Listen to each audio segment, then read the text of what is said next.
I look down at my exposed chest and think, wow, porn star. At the end of each overinflated balloon, the nipples are covered in red, angry lacerations. The idea of anything touching them, even my thin cotton nightshirt, is inconceivable. I pick up my newborn baby girl and cradle her in my lap. Her head turns and she clamps down hard. I squeeze my eyes shut hard. When I catch my breath, I coo and encourage. In between, I mumble prayers that this time she'll latch on, so she won't be hungry and I won't be frantic. Happy thoughts, happy thoughts. She turns her face away, shrieking. We try again and again. I pretzel my body, switching from one position to the next, trying to find a shape she might like.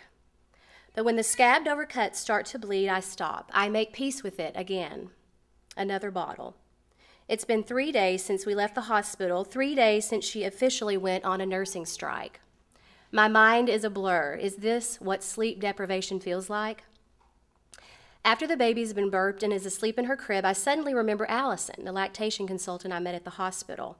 On the phone, she's as compassionate as I remember, but brisk. I can tell she takes lots of frantic calls from emotional new mothers. She can't explain why my champion nurser seems to have forgotten everything she knew at birth, but she's going to try to find out. We both know breast is best. We both know it's me who sucks. She says she can see us at 9 the next morning. Me, my new boobs, and my new baby. My husband goes with me to the appointment too. I have trouble remembering conversations at doctor's offices, especially when I'm exhausted and stressed. For backup, I have my notebook out, my ink pen poised. Allison takes my little pink bundle and undresses her down to the diaper. She starts a physical exam, looks in the baby's mouth, presses around on her kissable tummy, then brings out the stethoscope. You do know she has a heart murmur, right? She asks us, cocking her head quizzically. My husband and I look at each other in dazed surprise. How did we get this far with so many doctor visits already and not know this? The nurse calls the pediatrician in and he listens for 1, 2, 3 seconds. He nods his head affirmatively. He also hears the swoosh like the trickle of water being pushed through a thin garden hose. Time for electrocardiogram, he says. They strap my newborn to a board used for baby boys who are being circumcised. When her arms are immobilized, the nurses place cold electrodes all over her body. She screams and twists, going from porcelain white to enraged red. I think to myself, or maybe I say it out loud, I might need a heart doctor too. We also need x-rays. We're told neither of the parents can be in the room. When the x-ray tech walks away holding my baby and disappears from sight, I sit down on the cold tile floor and begin to sob. At that early stage of motherhood, I hadn't yet found my mama bear voice, the one that would have forced me to follow that technician into the x-ray room and tell him, make me leave. Instead, I wait.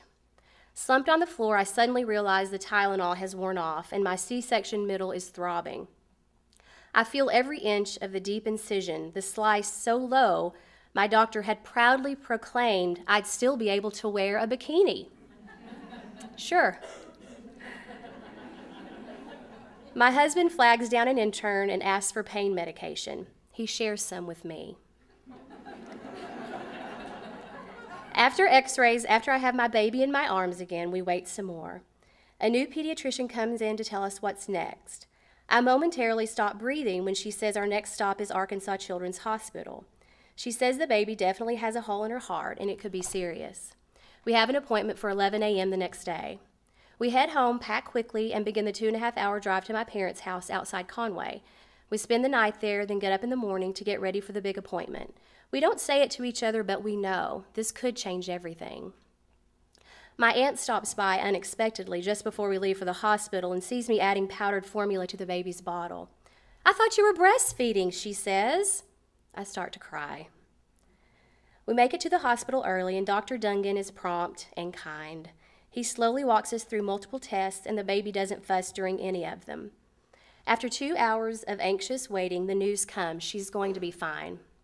He predicts that the hole will close on its own within 6 months. My husband and I look at each other and smile for the first time in more than 24 hours. We suddenly realize we're starving. We drive to Bennigan's and both order cheeseburgers, fries, and large Cokes. Our healthy baby girl is sleeping beside us in her car seat.